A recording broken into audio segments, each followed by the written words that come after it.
మన ప్రభువును మనందరికీ రక్షకుడైన యేసుక్రీస్తు వారి యొక్క పరిశుద్ధమైన నామంలో మీ అందరికీ వందనాలు, శుభములు తెలియజేస్తున్నానండి. కొద్దిసేపు మనం దేవుని వాక్యాన్ని ధ్యానించుకుందాము. అందరూ జాగ్రత్తగా విన్నట్లయితే కొద్దిసేపు మనము దేవుని మాటలు ధ్యానించుకుందాము. తిమోతి గారికి రాసినటువంటి 2వ పత్రిక 3వ అధ్యాయము. తిమోతి గారికి రాసినటువంటి 2వ పత్రిక 3వ అధ్యాయము మొదటి వచనం నుండి కొన్ని మాటలు మనము చదువుకుందాం. అంచె దినములలో అపాయకరమైన కాలములు వచ్చునని తెలుసుకొనుము. ఏలయనగా మనుషులు స్వార్థప్రియులు, ధనాపేక్షులు, బింకములాడువారు, అహంకారులు, దూషకులు, తల్లిదండ్రులకు అవిధేయులు, కృతజ్ఞత లేనివారును, అపవిత్రులు, అనురాగరహితులు, అతిద్వేషులు, అపవాదకులు, అజితేంద్రియులు, క్రూరులు, సజ్జన ద్వేషులు, ద్రోహులు, మూర్ఖులు, గర్వాంధులు, దేవుని కంటే సుఖానుభావమును ఎక్కువగా ప్రేమించువారు, పైకి భక్తి గల వారి వలె ఉండి దాని శక్తిని ఆశ్రయించని వారునై ఉందురు. ఇట్టి వారికి విముఖుడవై ఉండుము అన్న మాటలు భక్తుడైనటువంటి పౌలు గారు తన ప్రియ కుమారుడగు తిమోతి గారిని హెచ్చరిస్తూ అంచె దినములలో సంభవింపబోయే సంగతులను జ్ఞాపకం చేస్తూ అంచె దినాలలో ముగింపు కాలములో ఈ లోకములో పరిస్థితులు ఎలా ఉంటాయో తన ప్రియ కుమారుణ్ణి హెచ్చరిస్తూ చెప్పిన జాగ్రత్తలు ఈ దినం మనము ధ్యానించుకుందాము. ఈ దినాలలో క్రైస్తవులు ఎలా ఉన్నారంటే, ఇక్కడ జాగ్రత్తగా ఉండండి, పిల్లలు మీ అదుపులో పెట్టుకోండి. ఈ దినాలలో క్రైస్తవులు అనబడిన వారు, దేవుని పిల్లలు అనబడిన వారు ఎలా ఉన్నారంటే సున్నము కొట్టిన సమాధులను పోలి ఉన్నట్టుగా మనకు కనబడుతుంది. ఈనాడు సమాధులను మనుషులు ఏ విధంగా అలంకరిస్తున్నారంటే విలువైన బండలను, విలువైన వస్తువులను సమాధుల మీద పేర్చి వాటిని అలంకరిస్తున్నట్టుగా మనకు కనబడుతుంది. ఒక సమాధి పైకి చూడడానికి ఏ విధంగా అందంగా కనబడుతుందో ఈనాడు క్రైస్తవులు కూడా పైకి ఎలా కనబడుతున్నారంటే భక్తులలాగానే కనబడుతున్నారు. పైకి ఇంకా ఎలా ఉన్నారంటే విశ్వాసులలాగానే కనబడుతున్నారు. ఒక సమాధి చూడడానికి పైన ఏ విధంగా అందంగా కనబడుతుందో ఈనాడు విశ్వాసులుగా, దేవుని పిల్లలుగా, క్రైస్తవులుగా ఉన్న ప్రతి ఒక్కరూ కూడా ఎలా ఉంటున్నారంటే చూడడానికి పైకి చూస్తే అందరూ విశ్వాసులే, అందరూ భక్తులే, అందరూ దేవుణ్ణి ప్రేమించేవారే, అందరూ దేవునికి లోబడేవారుగానే కనబడుతున్నారు. కానీ ఒక సమాధి లోపల ఏ విధంగా అయితే చచ్చిపోయిన ఎముకలు శవముతో ఉంటుందో ఈనాడు క్రైస్తవుల లోపల కూడా పైన మంచివారుగానే కనబడుతున్నారు, అందరి దృష్టికి మంచివారుగానే కనబడుతున్నారు. కానీ వారి లోపల ఎంత భయంకరమైన పరిస్థితి ఉందో దేవుడు మనతో మాట్లాడుతున్నాడండి. ఒక సమాధి లోపల చచ్చిన వారి శవము ఎంత కుళ్ళిపోయి ఉంటుందో ఈనాడు మనుషుల హృదయములలో కూడా అంతకంటే భయంకరమైనటువంటి గుణాలు, పాపం అనేది ప్రతి ఒక్కరిలో ఉంది అని ఈనాడు క్రైస్తవులు దేవుని దృష్టిలో సజీవులుగా లేరంట. ఎలా ఉన్నారో తెలుసా? మృతులుగానే ఉన్నారు అని దేవుడు మనల్ని పదే పదే హెచ్చరిస్తున్నా, దేవుని మాటలు మనం వింటున్నా కానీ దేవుని మాటలకు స్పందించని వారిగా, అయ్యో దేవుడు నాతోనే మాట్లాడుతున్నాడు కదా, ఈ గుణాలన్నీ నాలోనే ఉన్నాయి కదా, నేను సరిచేసుకోవడానికే దేవుడు ఈ మాటలు నాతో చెబుతున్నాడు అన్న ఆలోచన కూడా లేని వారిగా సాతానుడు వారిని గ్రుడ్డివారిగా మార్చేశాడండి. మనలో లోపాలున్నట్టుగా మనకు తెలుసు, మనలో పాపం ఉందన్న విషయం కూడా మనకు తెలుసు, మనం దేవుడు చెప్పినట్టుగా బ్రతకడం లేదన్న విషయాలు కూడా మనకు తెలిసినా దేవుని మాటలు వింటున్నప్పుడు సరిచేసుకోవలసినటువంటి మనము, మన బ్రతుకును మార్చుకోవలసిన మనము కఠిన హృదయులై దేవుని మాటలకు స్పందించకపోతే నిన్ను కాపాడేవారు ఇంకెవరు ఉంటారు చెప్పండి? ఇప్పుడు దేవుడు నీతో మాట్లాడుతున్నాడంటే కారణం ఏంటిది? నిన్ను కాపాడాలన్న ఉద్దేశంతోనే నీతో మాట్లాడుతున్నాడు. ఎందుకంటే నీ స్వభావం మంచిది కాదు, నీ బుద్ధి మంచిది కాదు, పైకి మాత్రమే భక్తుల్లాగా ఉన్నారు, పైకి మాత్రమే విశ్వాసుల్లా ఉన్నారు, పైకి మాత్రమే దేవుని పిల్లలం అనుకుంటున్నాము, కానీ నీ అంతరంగ స్వభావం అనేది నీ గుణాన్ని దేవునికి తేటపరిచేసింది. నీ యొక్క స్వభావం ఎలాంటిదో దేవునికి ఆల్రెడీ తెలుసు. కాబట్టే దేవుడు మనతో మాట్లాడుతున్నప్పుడు ఆయనకు ఆయాసకరమైనటువంటి ఏ లక్షణము నీ జీవితంలో ఉన్నా, ఏ గుణము నీ జీవితంలో ఉన్నా సరి చేసుకోవాలని దేవుడు చెప్తున్నాడు. నీ మేలు కొరకు, నీ బాగు కొరకు నీవు నరకానికి వెళ్ళకూడదు అని. వింటే బాగుపడతాము, వినకపోతే నీకు నీవే ఉగ్రతను సమకూర్చుకుంటావు. అర్థమైందా? ఎవరి నెత్తి మీద నువ్వు చేయబెట్టట్లేదు, నీ నాశనము కొరకు నీ నెత్తి మీద నీవే చేయబెట్టుకుంటున్నావు. కాబట్టి నీలో దేవునికి నచ్చని గుణాలు, ఇక్కడ నీలో దేవునికి నచ్చని గుణాలు, లక్షణాలు ఉన్నాయని తెలిసిన వెంటనే మీరేం చేయాలంటే దేవుని సన్నిధిలో మీరందరూ కూడా మీ ప్రవర్తన విషయమై జాగ్రత్త పడాలి. దేవుడు నాతోనే మాట్లాడుతున్నా నేను పట్టించుకోకపోతే దేవుడు నన్ను కూడా పట్టించుకుని రోజు కూడా వస్తుందని మీరు జ్ఞాపకము ఉంచుకోవాలి. ఆ విషయాలను జ్ఞాపకం చేస్తూనే దేవుడి సంగతులను మనతో మాట్లాడుతున్నాడు. మనము వేషధారుల వలె ఉండకూడదు, నటించే వారిగా ఉండకూడదు, సున్నము కొట్టిన సమాధుల వలె పైకి మాత్రమే భక్తుల్లాగా మనం నటించొద్దు. యోబులాగా యథార్థవంతులుగా మనము బ్రతకాలి అని దేవుడు మనకు నేర్పిస్తున్నప్పుడు మనం ఏం చేయాలి? నేర్చుకోవాలి, సరి చేసుకోవాలి. దుర్వాసనగా ఉన్న మన జీవితము దేవునికి ఇంపైన సువాసనగా మార్చుకోవాలి. దేవుడిస్తున్న అవకాశాన్ని చేజార్చుకోదని ఒక మాటగా మీకు జ్ఞాపకం చేస్తున్నాను. ఇప్పుడు చదవబడిన వాక్యంలోనికి మనము వెళ్దాం. ఇక్కడ వ్రాయబడిన సంగతి, అంత్య దినములలో అపాయకరమైన కాలములు వచ్చును అన్న మాట ఇక్కడ వ్రాయబడింది. ఎలాంటి కాలాలు వస్తాయని అంటున్నాడంటే అంత్య దినాలలో, అంటే ఇప్పుడు ఏ దినాలలో ఉన్నాం మనము? అంత్య దినాలు అనేవి ఎప్పుడు ప్రారంభమయ్యాయని దేవుణ్ణి అడిగితే యేసుక్రీస్తు ప్రభుల వారు ఈ లోకానికి ఏ కాలములో వచ్చాడంటే బైబిల్లో వ్రాయబడింది, అంత్య దినముల ప్రారంభమందు ఆయన మొదటిసారిగా ఈ లోకానికి వచ్చెను అన్న మాట బైబిల్లో వ్రాయబడింది. అంటే యేసుక్రీస్తు ప్రభుల వారు ఈ లోకానికి ఎప్పుడు వచ్చాడు? 2000 సంవత్సరాల క్రితము ఆయన పరలోకాన్ని వదిలిపెట్టి ఈ భూమి మీదకి వచ్చాడు.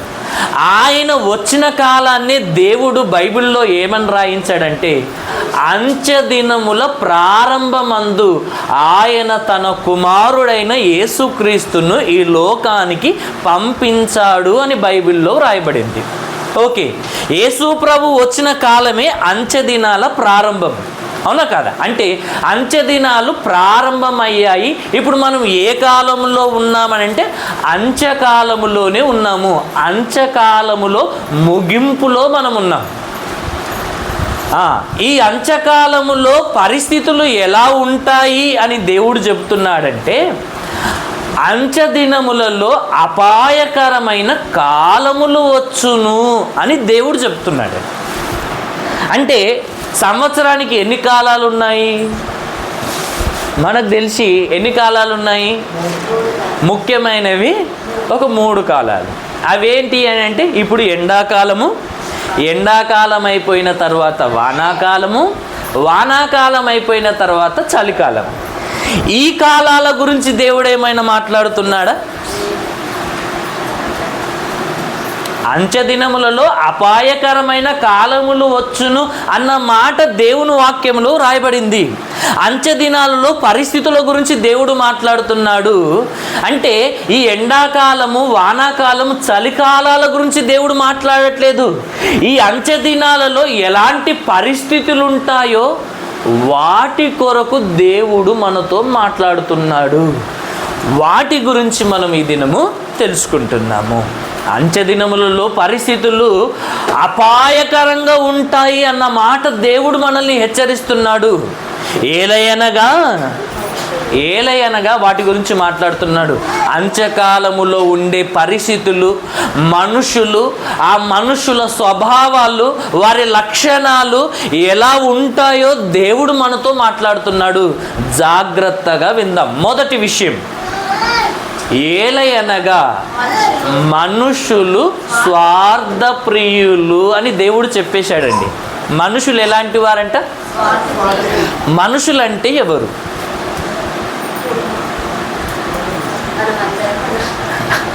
అర్థమైందా?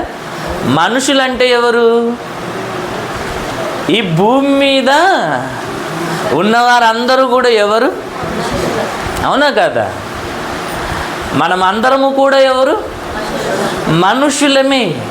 మనుషులందరి గురించి ఒక్క మాట చెప్పు ప్రభువా అని దేవుణ్ణి అడిగితే దేవుడు ఒక్క మాటలో ఏమని చెప్తున్నాడంటే, మనుషులందరూ స్వార్థప్రియులు.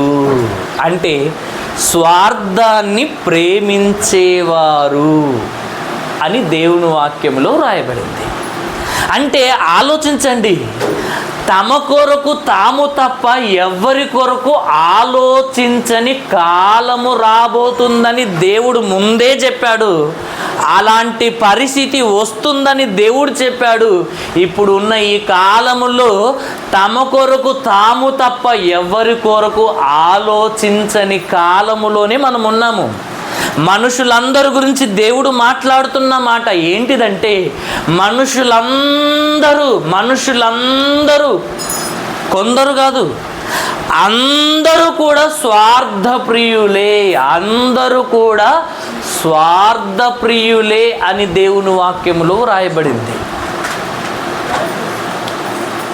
మనందరికీ ప్రేమ యొక్క గుణాలు తెలుసా తెలియదా? అవునా కదా?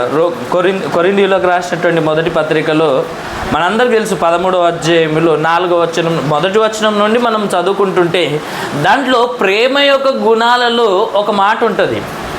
ప్రేమ స్వప్రయోజనమును విచారించుకోదంట. అంటే ఎవరిలోనైతే దేవుని ప్రేమ ఉంటుందో వారు ఏం చేస్తారంటే తమ సొంత ప్రయోజనం గురించి ఆలోచించరు. ఎవరి గురించి ఆలోచిస్తారు? అందరి కొరకు ఆలోచించేవారిగా ఉంటారంట. ఎవరు? ప్రేమ కలిగిన వారు అందరి కొరకు ఆలోచిస్తారని వాక్యంలో రాయబడింది. ఈనాడు మన కొరకు మనమే ఆలోచిస్తున్నాము తప్ప ఎవరి కొరకు ఆలోచించడం లేదు. ఎగ్జాంపుల్ చెప్తాను. పోయిన వారం కూడా చెప్పాను నేను చర్చిలో. ఇప్పుడు దేవుని గురించి, నిజ దేవుని గురించి మనందరికీ తెలుసా తెలియదా? యేసుక్రీస్తు ప్రభువుని నమ్ముకుంటే ఏం జరుగుతుంది చెప్పండి ఒకసారి. యేసు ప్రభుని నమ్ముకుంటే ఏం జరుగుతుంది అంటున్నా? నిత్య జీవం వస్తుందన్న విషయము నిజమా అబద్ధమా? అబద్ధం కాదు కదా, నిజం అనేటోళ్ళు ఒకసారి చేయలేపండి. డౌట్ ఏమైనా ఉందా? రెండో విషయం, యేసు ప్రభుని నమ్ముకుంటే నిత్య జీవం వస్తుంది, యేసు ప్రభుని నమ్ముకుంటే పాప క్షమాపణ కలుగుతుంది అన్న కూడా ఒకసారి చేయలేపండి. బాగుంది. యేసు ప్రభువుని నమ్ముకుంటే పరలోకం వస్తుంది, పాప క్షమాపణ కలుగుతుంది, పరలోకం వస్తుంది, నరకము కూడా తప్పించుకుంటామన్న వాళ్ళు చేయలేపండి. యేసు ప్రభువు ద్వారానే పరలోకము, యేసు ప్రభువు ద్వారా తప్ప ఎవరు కూడా పరలోకం వెళ్ళరన్న విషయాన్ని నమ్మిన వాళ్ళు ఒకసారి చేయలేపండి. ఓకే, మీ అందరికీ ఈ వాస్తవం, ఈ సత్యము తెలుసు. తెలిసిన మీరు ఈ సత్యాన్ని ఇతరులకు ప్రకటిస్తున్నారా? పోనీ మీ నోరు తెరిచి మీ పక్క వాళ్ళకైనా చెప్తున్నారా? పోనీ మీ పిల్లలకైనా దేవుని వాక్యాన్ని నేర్పిస్తున్నారా? పోనీ చెప్పండి. చెప్పట్లేదంటే మీరు ఎవరు చెప్పండి? ఇతరులకు మీరు చెప్పడం లేదంటే అర్థం ఏంటిది? అవునా కాదా? ఏదన్నా లాభం వచ్చే విషయంలో నీకే లాభం రావాలని నీ స్వార్థం కొరకు నీ గురించి మాత్రమే నువ్వు ఆలోచించుకుంటావు. ఏదన్నా లాభం కానీ ఏదైనా లాభం కానీ ఏదైనా మేలు జరిగే విషయంలో ఫస్ట్ నాకు జరగాలన్న స్వార్థం అనేది ప్రతి ఒక్కరిలో ఉంటుంది. లేని వారు ఎవరైనా ఉన్నారో చెప్పండి? స్వార్థము లేని వారు ఎవరైనా ఉన్నారని దేవుణ్ణి అడిగితే ఏమన్నా? మనిషిగా ఉన్న ప్రతి ఒక్కరిలో స్వార్థం ఉంది అనండి. ప్రతి ఒక్కరంటే ఇప్పుడు మనం కూడా ఉన్నామా లేమా దాంట్లో? అవునా కదా? మళ్ళీ స్వార్థ ప్రియులకు పరలోకం ఉంటుందా చెప్పండి? అది అవునా కదా? ప్రభువుని గురించినటువంటి సత్యాన్ని మనం ఎరిగిన తర్వాత ప్రకటించకపోతే కూడా మనం స్వార్థ ప్రియులం. ఎందుకంటే నువ్వు తెలుసుకొని నువ్వు పరలోకం వెళ్తే చాలా. మనం అలానే అనుకుంటాము, ఎవరి గురించి మనకెందుకు, ఫస్ట్ మనది మనము చూసుకుందామని అనుకుంటాము. వేరేటోళ్ళ గురించి మనకు అవసరమే లేదని ఇతరులను పట్టించుకోని వారిగా మనం ఉంటాము. కానీ మనం అలా ఉండకూడదని దేవుడు నేర్పిస్తున్నాడు. ప్రేమ ఇతరుల గురించి ఆలోచిస్తుందంట. ఇప్పుడు యేసుక్రీస్తు ప్రభువారు మనల్ని ప్రేమించాడు, దేవుడు మనల్ని ప్రేమించాడు కనుకనే మనందరి కొరకు ఆలోచించాడు. దేవుడు మనందరి కొరకు తన సొంత కుమారుణ్ణి మన కొరకు బలిగా అప్పగించాడు. అవునా కదా? దేవుడు గొప్పవాడు అంటున్నామా కదా? ఎందుకంటే మన కొరకు ఆలోచించి, ఇంతకుముందు కూడా విన్నాము కదా, మన కొరకు ఆలోచించి మనందరి కొరకు ఈ లోకంలో ఉన్న సమస్తాన్ని ఇచ్చాడు, అన్నిటినీ ఇచ్చాడు. పరిశుద్ధాత్మనిచ్చాడు, యేసుక్రీస్తునిచ్చాడు, తనకున్న ప్రతి దానిని దేవుడు మన కొరకే ఇచ్చాడు. అవునా కదా? మన కొరకు ఆలోచించిన దేవుడు, మనము ఏమంటాము? ఆ దేవుని కొరకు, మన కొరకు ఆలోచించిన ఆ దేవుణ్ణి మనం ఏమంటాము? గొప్పవాడు అంటాము. మన కొరకు ప్రాణం పెట్టిన యేసు ప్రభుని ఏమంటాము? గొప్పవాడు అని అంటాము. అవునా కాదా? ఇప్పుడు అంబేద్కర్ ఉన్నాడండి, అంబేద్కర్ను గొప్పవాడని ఎందుకు అంటున్నాం చెప్పండి? ఆయన అంత చదువుకొని ఆ చదువును, అవునా కదా, ఆ విజ్ఞానాన్ని మనందరి కొరకు ఆయన పంచిపెట్టలేడా? ఇవి రాజ్యాంగంలో పొందుపరిచిన ప్రతిదీ అందరికీ మేలుకరంగా రాశాడు అని అంటే కారణం అందరి కొరకు ఆలోచించాడంట. అది రాసేటప్పుడు కొన్ని రాత్రులు నిద్ర లేకుండా కూడా గడిపాడంట. అందుకొరకే అంబేద్కర్ మహాశయుడు అని అంబేద్కర్ను అందరూ గొప్పగా పొగడడానికి గల కారణం ఏంటిదంటే అందరి కొరకు ఆలోచించిన వాడు గొప్పవాడుగానే ఉంటున్నాడు. ఒక అంబేద్కర్ కానీ, ఒక గాంధీ కానీ, ఈ లోకంలో గొప్పవారుగా పిలువబడిన వారు అందరూ కూడా తమ కొరకు ఆలోచించుకున్నవారు కాదు. అర్థమైందా? ఇతరుల కొరకు ఆలోచించిన వారు గొప్పవారుగా పిలువబడుతున్నారు. మనము కూడా దేవుని దృష్టిలో, మనుషుల దృష్టిలో గొప్పవారుగా పిలువబడాలంటే ఇతరుల గురించి ఆలోచించాలి. అదే ప్రకారంగా దేవుని దృష్టిలో గొప్పవారిగా మనం ఉండాలంటే మనము కూడా ఇతరుల రక్షణ కొరకు మనము కూడా ఆలోచించాలి. అర్థమైందా? ఈనాడు స్వార్థము లేని వారు ఎవ్వరూ లేరండి. ప్రతి ఒక్కరిలో స్వార్థం ఉంటుంది. నాలో స్వార్థము లేదు అన్నవారు ఎవ్వరు కూడా ఉండరండి. దేవుడే చెప్తున్నాడు, మనుషులు స్వార్థప్రియులు అని దేవుడు మనకు చెబుతున్నాడంటే ఆ స్వార్థాన్ని విడిచిపెట్టవలసిన గడియ ఇదే అని మనము తెలుసుకోవాలి.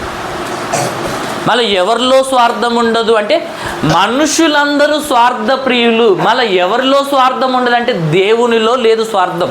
ఉందా దేవునిలో? దేవునిలో స్వార్థం ఉందా? తన కొరకు తాను ఆలోచించుకోలేడండి దేవుడు, మన కొరకే ఆలోచించాడు దేవుడు. స్వార్థం లేనివాడు, నిస్వార్థమైన గుణము దేవునిలో తప్ప ఎవ్వరిలో లేదండి.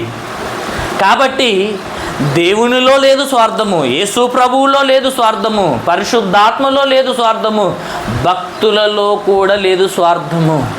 ఈనాడు మనలో ఉంది అని అంటే మనం భక్తులము కాదు, దేవుని పిల్లలము కాదు. అందుకొరకే దేవుడు ఏమన్నాడంటే క్రీస్తు స్వారూప్యము మీ యందు ఏర్పడాలి. దేవుడు ఏమంటున్నాడు? ఈ స్వార్థం అనేది మన జీవితంలో నుండి పోవాలంటే, ఈ స్వార్థం అనేది నువ్వు విడిచిపెట్టాలంటే ఒకే ఒక్క అవకాశం ఉంది. అది ఏంటిదంటే నీలో క్రీస్తు స్వారూప్యము ఏర్పడితే తప్ప, నీవు దేవుని రూపములోనికి మారితే తప్ప నువ్వు స్వార్థాన్ని వదిలిపెట్టవు అని దేవుడు చెప్తున్నాడు. కాబట్టి మనిషిగా ఉంటే నువ్వు స్వార్థప్రియుడవే. నీవు దేవుని రూపంలోనికి మారితే, దేవుని యొక్క గుణాలలోనికి అంటే ఆ దేవుని యొక్క రూపంలోనికి దేవునిగా మారితేనే తప్ప మనము స్వార్థాన్ని విడిచిపెట్టలేము. అందుకొరకు క్రీస్తు స్వారూప్యం మనలో ఏర్పడాలి అని దేవుడు మనకు తెలియజేస్తున్నాడు. ఓకే, మొదటి విషయం, మనుషులు స్వార్థప్రియులు. అందరిలో స్వార్థం ఉంటుంది, ఎవరిలో లేదు అన్న విషయాన్ని దేవుడు చెప్పాలి. ఎవరిలో ఉండదంటే దేవునిలో లేదు, యేసు ప్రభులో లేదు, పరిశుద్ధాత్మలో కూడా ఈ స్వార్థం అనేది లేదు, భక్తులలో కూడా లేదు. మనలో కూడా ఆ స్వార్థం ఉండకూడదంటే క్రీస్తు స్వారూప్యం మనలో ఉండాలి అన్న విషయం మొదటి విషయంలో మనం నేర్చుకున్నాం. రెండో విషయం ఏంటిది? అక్కడ రాయబడింది ధనాపేక్షులు అన్న మాట ఇక్కడ రాయబడింది. మొదటి మాట స్వార్థప్రియులు నేర్చుకున్నాం. రెండవది ధనాపేక్షల గురించి మాట్లాడుకుంటున్నాం. అంత్య దినముల్లో స్వార్థప్రియులు ఉంటారని తెలుసుకున్నాము. రెండోది ధనాపేక్షలు కూడా ఉంటారంట. ధనాపేక్ష అంటే ధనాన్ని ఆపేక్షించడం, ధనాన్ని ఆశించడం లేదా ధనాన్ని కోరుకోవడం. ఓకేనా? బైబిల్లో ఒక మాట వ్రాయబడింది, ధనాపేక్ష సమస్తమైన కీడులకు మూలము. ఈ విషయం తెలియని వారు ఎవరైనా ఉన్నారా? ఈ విషయము తెలియని వారు ఎవరైనా ఉన్నారా? ధనాపేక్షనే సమస్తమైన కీడులకు. ఈ లోకంలో ఎన్ని కీడులు జరుగుతున్నాయో అన్ని కీడులకు మూలమైనది ఏంటిది అని దేవుణ్ణి అడిగితే దేవుడు చెబుతున్న ఒకే ఒక్క మాట, మనుషులలో ఏముంది అంటే ధనాపేక్ష ఉంది కనుకని ఈ లోకములో ఇన్ని కీడులు జరుగుతున్నాయి అన్న మాట దేవుడు చెప్తున్నాడు.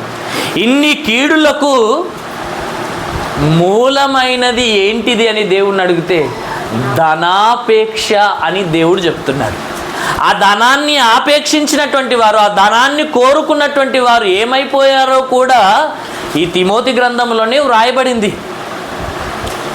ఆ ధనాన్ని ఆపేక్షించిన వారు, ఆ ధనాన్ని కోరుకున్నటువంటి వారు విశ్వాసములో నుండి తొలగిపోయి లోకములో కలిసిపోయినటువంటి వారు ఉన్నారంట.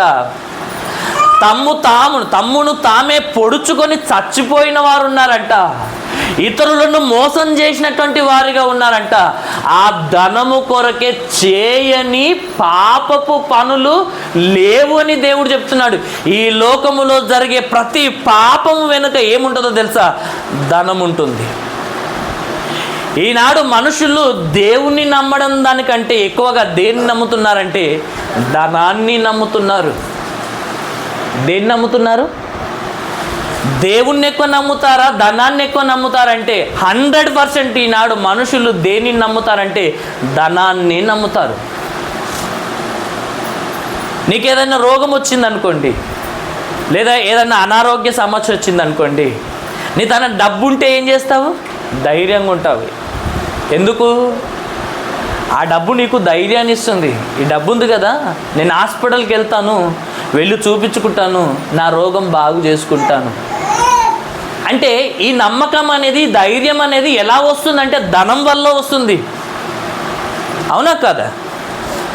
ఇప్పుడు దేవుని వల్ల ఈ నమ్మకం మనకు వస్తుందా చెప్పండి? వస్తుందా అంటున్నా. ఈ నమ్మకం అనేది దేవుని వలన మనకు కలగట్లేదు. దేని వలన మనకు కలుగుతుందంటే డబ్బు వల్ల కలుగుతుంది. అందుకొరకే ధనమును నమ్ముకొనుట కంటే ధనాన్ని నమ్ముకొనువాడు పాడైపోతాడు అన్న మాట బైబిల్లో రాయబడింది. ఏమవుతారంట? ధనాన్ని నమ్ముకుంటే పాడైపోతారా? ఎవరన్నా చెప్పారా ఇట్లా? ధనాన్ని నమ్ముకున్నవాడు పాడైపోతాడా? ధనాన్ని నమ్ముకున్నవాడు, ధనాన్ని సంపాదించుకున్నవాడు బాగుపడినట్టుగా మనం చూస్తున్నాం లోకంలో. కానీ దేవుడు చెప్తున్న మాట దానికి వ్యతిరేకంగా కనబడుతుంది. చూడండి, ధనమును నమ్ముకొనువాడు పాడైపోతాడు గనక, ధనాపేక్ష సమస్తమైన కీడులకు మూలము గనక ధనాపేక్షను మీరు విసర్జించండి. ఆ ధనాపేక్ష విగ్రహారాధన అని కూడా వ్రాయబడింది. విగ్రహారాధన అయిన ధనాపేక్షను చంపివేయుడి అన్న మాట కూడా బైబిల్లో వ్రాయబడింది. అయినా మనము ధనాపేక్షను విడుస్తామంటే విడువం. ధనం ఎందుకు కావాలి అంటే మనం బ్రతకడానికి కావాలి. అర్థమైందా?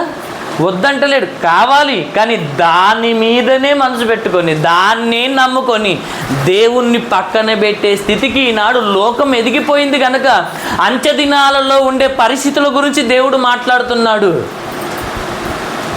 అందరూ ధనాపేక్షలేనంట. అర్థమైందా?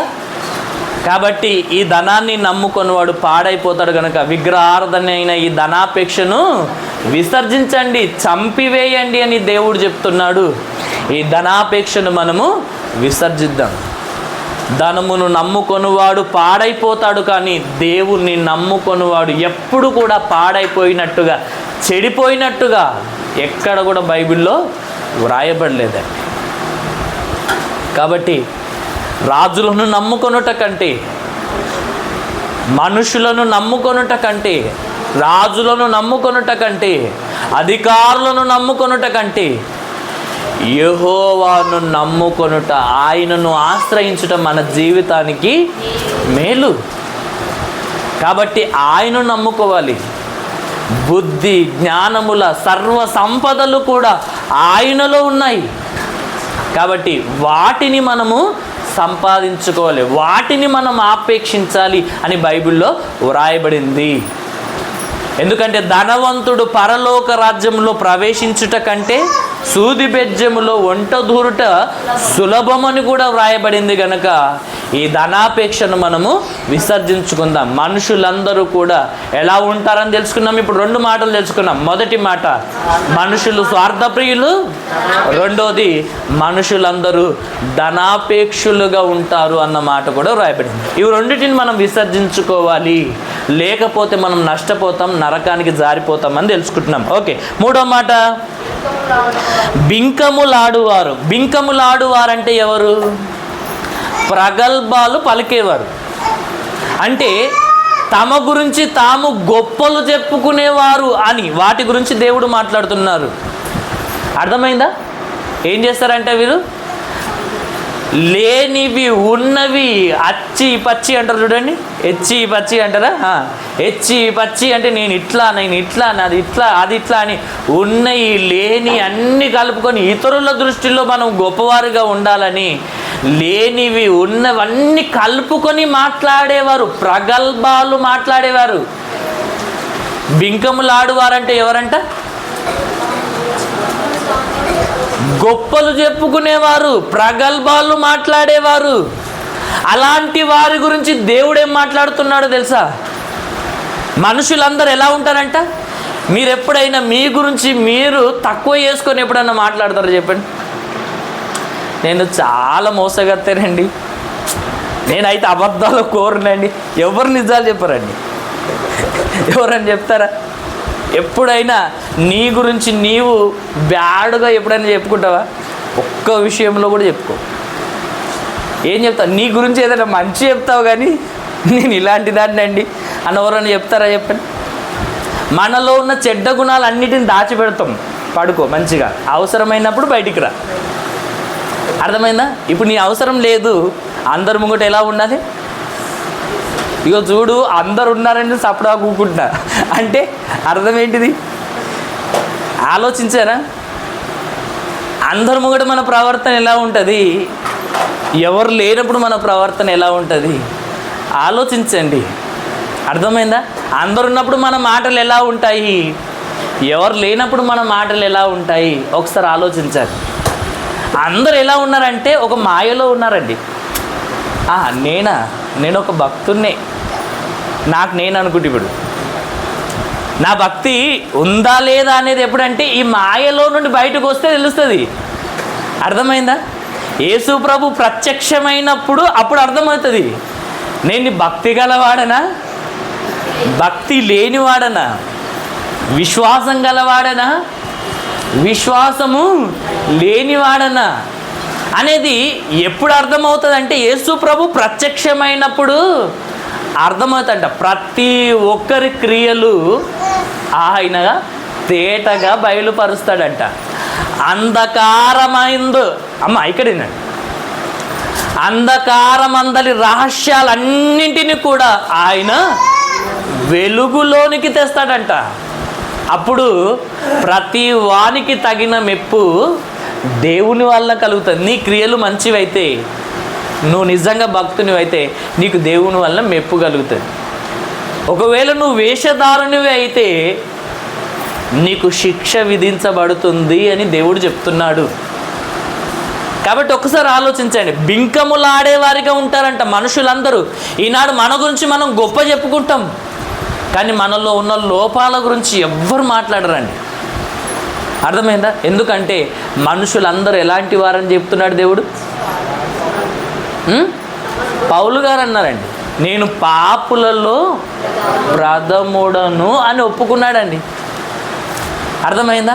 ఇప్పుడు మిమ్మల్ని నిలబెట్టి ఇక్కడ వచ్చేసి ఒకసారి మాట్లాడండి మీ గురించి అని చెప్తే నేను ఇలాంటి దాన్ని, నేను ఇలాంటి వాడను, అవునా కదా, పలానా టైంలో ఈ పని చేశాను ఎవరన్నా చెప్తారండి? అందుకొరకే మీరు అందరి ముంగట చెప్పకండి. అర్థమైందా? మీ గురించి పూర్తిగా తెలిసిన దేవుని ఎదుట మాత్రము మీ లోపాలను ఒప్పుకొని సరి చేసుకోండి, మీ పాపములను ఒప్పుకొని క్షమాపణ పొందండి అని ఈ మాట ద్వారా మనం నేర్చుకుంటున్నాం. అయినా మనము ఈ యొక్క ప్రగల్భాలు మాట్లాడడం, గొప్పలు మాట్లాడుకోవడం మానేసుకోకపోతే దేవుడు మనల్ని ఒక విషయంలో హెచ్చరిస్తున్నాడు. కీర్తన గ్రంథం 12వ అధ్యాయము, కీర్తన గ్రంథము 12వ అధ్యాయము 3వ వచనం చదవండి.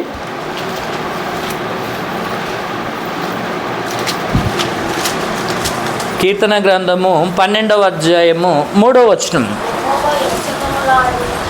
యెహోవా ఇచ్చకములాడు పెదవులన్నిటినీ, బింకములాడు నాలుకలన్నింటినీ కోసివేయును అన్న మాట ఇక్కడ వ్రాయబడింది చూడండి.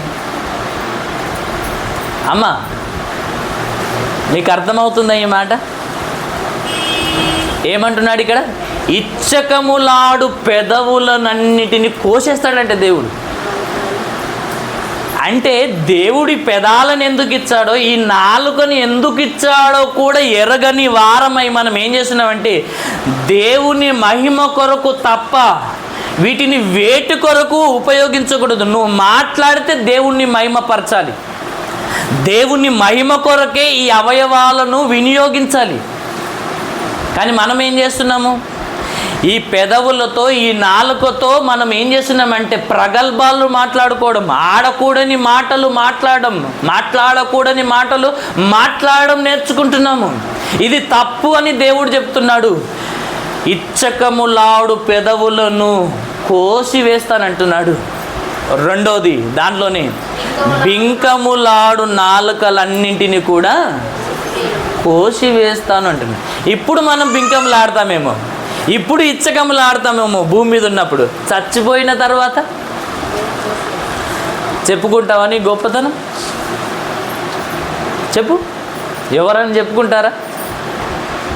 అవునా కదా? అంటే దాని అర్థం మీరు ఆలోచించండి. ఇప్పుడు చెప్పడానికి టైం లేట్ అవుతుంది కనుక మీరు జస్ట్ ఆలోచించాలని ఆ మాట జ్ఞాపకం చేశాను. అర్థమైందా? అలాంటి వారిగా మీరుంటే దేవుడు ఇంత భయంకరంగా మాట్లాడుతున్నాడు. ఎందుకంటే అది దేవునికి నచ్చదు అని దేవుడు చెప్తున్నాడు.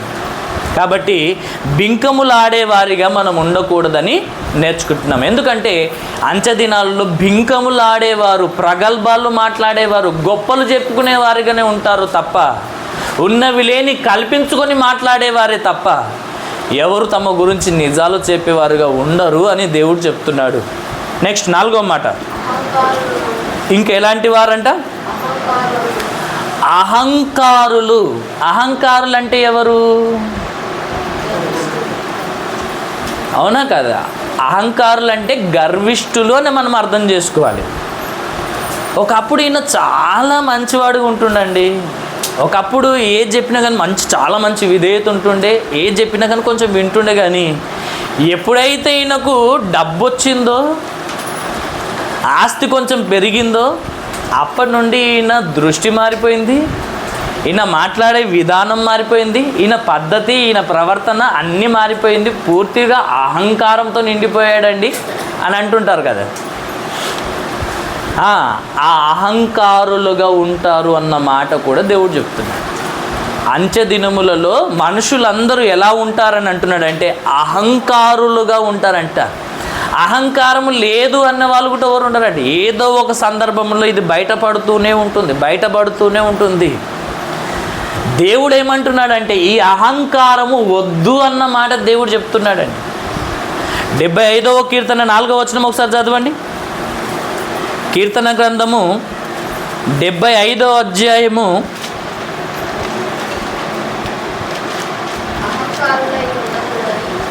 75వ అధ్యాయము 4వ వచనం. అహంకారులై ఉండకూడని అహంకారులకు నేను ఆజ్ఞ ఇచ్చుచున్నాను అని అంటున్నాడండి. దేవుడు ఏమంటున్నాడు? అహంకారులై ఉండకూడని. ఎవరితో మాట్లాడుతున్నాడు? అహంకారులతోనే మాట్లాడుతున్నాడు. అర్థమైందా? అర్థం కాలేదు. అహంకారులై ఉండకూడని అహంకారులతో దేవుడు ఆజ్ఞ ఇస్తున్నాడంట. పాపం అంటే ఏంటి చెప్పండి? అహంకారం పాపమే. కానీ దేవుడు అహంకారులై ఉండకూడని ఆజ్ఞ కూడా ఇస్తున్నాడు. ఆజ్ఞ అతిక్రమమే పాపం. కాబట్టి దేవుడు చెబుతున్నటువంటి మాటను మనము జాగ్రత్తగా ఆలోచిస్తే అహంకారులై ఉండకూడి అని దేవుడు ఇంత స్పష్టంగా మాట్లాడుతున్నాడు. ఎందుకు దేవుడు ఈ అహంకారము గురించి మాట్లాడుతున్నాడంటే బైబిల్లో రాయబడింది. సామెతల గ్రంథంలో చాలా మాటలు ఉన్నాయి దాని గురించి. చెప్తే మళ్ళీ లేట్ అవుతుంది, ఆలోచించండి. నాశనమునకు ముందు ఏం నడుస్తుందంట? గర్వము నడుస్తుందంట. ఒక మనిషి పడిపోవడానికి ముందు అహంకారమైన మనసే నడుస్తుంది అన్న మాట సామెతలు 16వ అధ్యాయంలో వ్రాయబడిందండి, 18వ వచనంలో. అంటే నాశనమునకు ముందు గర్వము నడుస్తుందంట. అంటే నువ్వు నాశనం కావడానికి ముందు గర్వమే నడుస్తుంది అంటున్నా. నువ్వు పడిపోవడానికి ముందు కూడా ఈ అహంకారమైన మనసే నడుస్తుందంట. నువ్వు పడిపోతున్నావంటే కారణం ఏందో తెలుసా? అహంకారమైన మనసు నీలో ఉంది కాబట్టి నువ్వు ఇంకా పాపములో మరలా మరలా మరలా మరలా పడిపోతున్నావు అన్న విషయాన్ని దేవుడు మనకు జ్ఞాపకం చేస్తున్నాడు. అర్థమైందమ్మా? ఏమంటున్నాడు దేవుడు?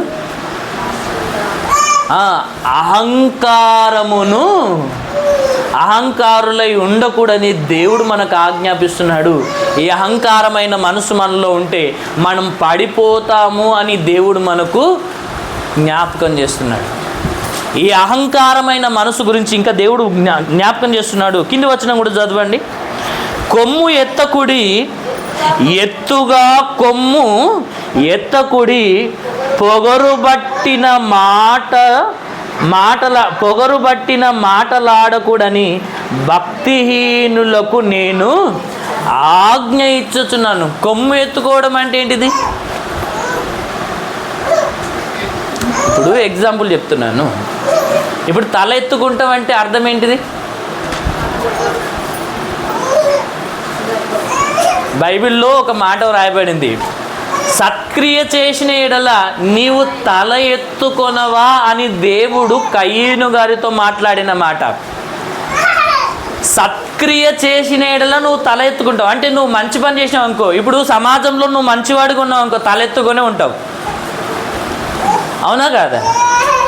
నువ్వు ఒక దొంగ అనుకో, ఒక హంతకుడు అనుకో, ఒక మోసగాడు అనుకో, అందరూ నిన్ను చీ చీ చీ చీ అంటున్నారు అనుకోండి, అర్థమైందా? తలెత్తుకొని పోబుద్ది అవుతుందా? లేదా మన ఇంట్లో ఎవరైనా ఏదన్నా నీచ పని చేశారనుకోండి, అందరు ఏమనుకుంటారు? నానా రకాలుగా అనుకుంటారు. తలెత్తుకొని పోగలుగుతామా? మనం ఎవరం అసలు? యాక్చువల్ మనం ఎలాంటి వాళ్ళం అంటున్నా? సత్క్రియ చేసిన ఎడల తల ఎత్తుకొనవా అని దేవుడు మాట్లాడాడు. అంటే మనం సత్క్రియలు చేసిన వారమా, దుష్టక్రియలు చేసినటువంటి వారమా?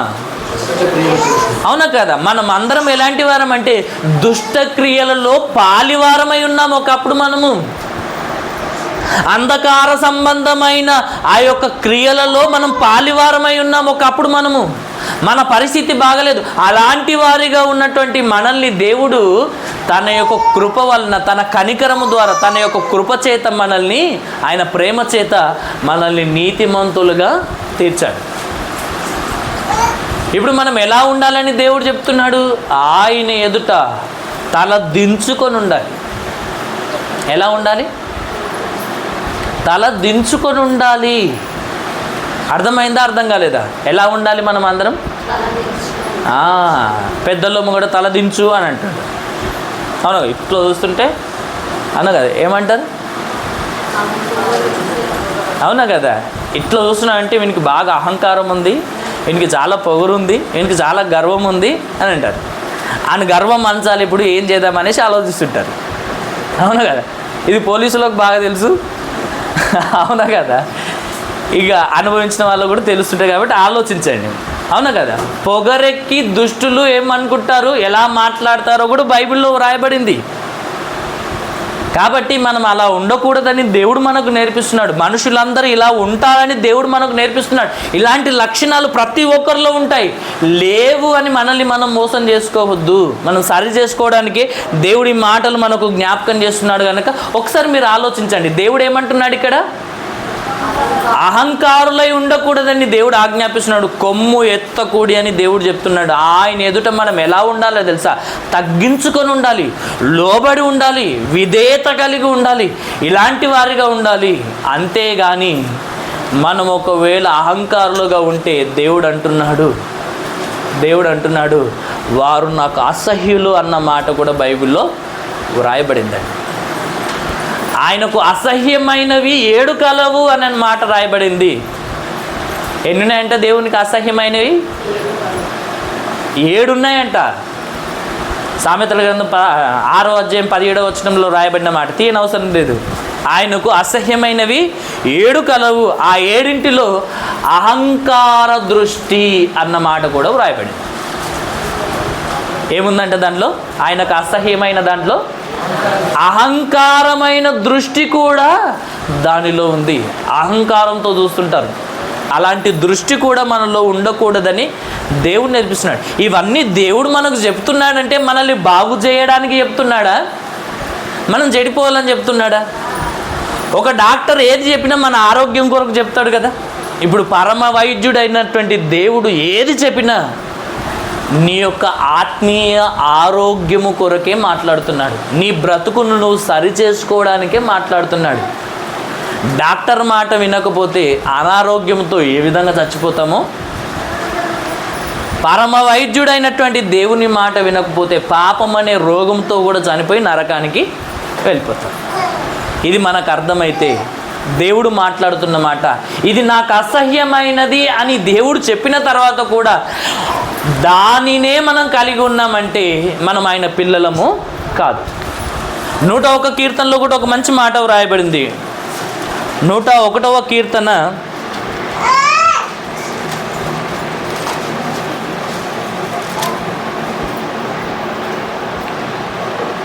101వ కీర్తనలో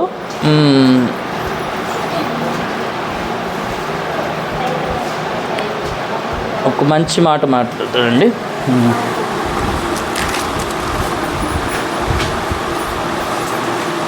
5వ వచనం. సరే, నేను 102లో చూస్తున్నాను. సరే, 101వ కీర్తన 5వ వచనం. అహంకార దృష్టి గల వారిని, గర్వించిన హృదయము గల వారిని నేను సహింపను అని కూడా దేవుడు చెప్తున్నాడు. ఏమని చెప్తున్నాడు దేవుడు? అహంకారమైన దృష్టి గల వారిని, అలాంటి మనసున్నటువంటి వారిని నేనెంత మాత్రమో సహించను అంటున్నాడు దేవుడు. అంటున్నాడు ఈ మాట. ఇదిగో మనం కూడా కొన్ని సందర్భాల్లో ఇంట్లో అంటున్నాం, నేను దేన్నైనా సహిస్తాను కానీ ఈ పని మాత్రం చేసినాం అనుకో నేను అస్సలు సహించను, నేను అస్సలు ఒప్పుకోను, అప్పుడు నా కోపాన్ని చూస్తావని అంటుంటారు. అవునా కదా? మనం కూడా పిల్లలకి చెప్తుంటాం కదా ఈ మాట. ఏమని? నువ్వు ఈ పని చేసినావు అనుకో నేను అస్సలు ఊరుకోను, ఖచ్చితంగా నేను కొడతాను అని ముందే చెప్తుంటారు కదా. దేవుడు కూడా ముందుగా చెప్తున్నాడు, ఇలాంటి దృష్టి గల వారిని, ఇలాంటి మనసు ఉన్నటువంటి వారిని నేను సహించనుగాక సహించను అని దేవుడు మనతో మాట్లాడుతున్నాడంటే అది నాకు అసహ్యమైనది, ఆ గుణాన్ని నేను సహించలేను, అది మానుకొనుడి, అది విసర్జించుడి, అహంకారులై ఉండకుడి, మీ కొమ్ము ఎత్తకుడి, మీరు గర్విష్ఠులై ఉండకూడదని దేవుడు మాట్లాడుతున్నాడు. అలాంటి మనసుంటే మీరు పడిపోతారు, సాతాను వలె మీరు నాశనం అయిపోతారు, వానికి పట్టిన గతి మీకే పడుతుంది అన్న మాట దేవుడు మనతో మాట్లాడుతున్నా మనం పట్టించుకోకుండా మన మనసు మార్చుకోకుండా ఉంటే మనల్ని మనమే మోసం చేసుకుంటున్నామని దేవుడు మనల్ని హెచ్చరిస్తున్నాడు. ఒకసారి యెషయా గ్రంథము 2వ అధ్యాయము 11వ వచనం చదవండి. ఇలాంటి మాటనే ఒక మాట వ్రాయబడి ఉంటుంది. యెషయా గ్రంథం 2వ అధ్యాయం 11వ వచనం. నరుల అహంకార దృష్టి ఒక రోజు తగ్గింపబడుతుంది అన్న మాట రాయబడిందండి. అహంకార దృష్టి, బ్రతికినంత కాలం అహంకారంతో బ్రతికి వారందరితో మాట్లాడుతున్నటువంటి మాట దేవుడు. నరుల అహంకార దృష్టి తగ్గించబడుతుంది, మనుషుల గర్వము అనగద్రొక్కబడుతుంది, ఆ దినమున యెహోవా మాత్రమే ఘనత వహించును అన్న మాట రాయబడింది. అర్థమైందా? ఆ దినమున ఏం జరుగుతుందంట? దేవుడు మాత్రమే ఘనత పొందుతాడు, వీరందరి గర్వము అణచబడుతుంది అన్న మాట కూడా ఇక్కడ వ్రాయబడింది.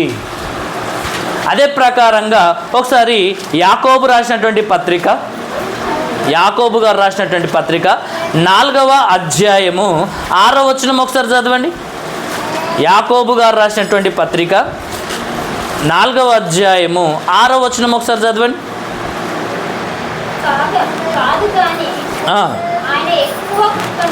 ఆయన ఎక్కువ కృపనిచ్చును, అందుచేత దేవుడు అహంకారులను ఎదిరించి దీనులకు కృపను అనుగ్రహించును. ఏమంటున్నాడు దేవుడు? ఎవరిని ఎదురిస్తాడంటే దేవుడు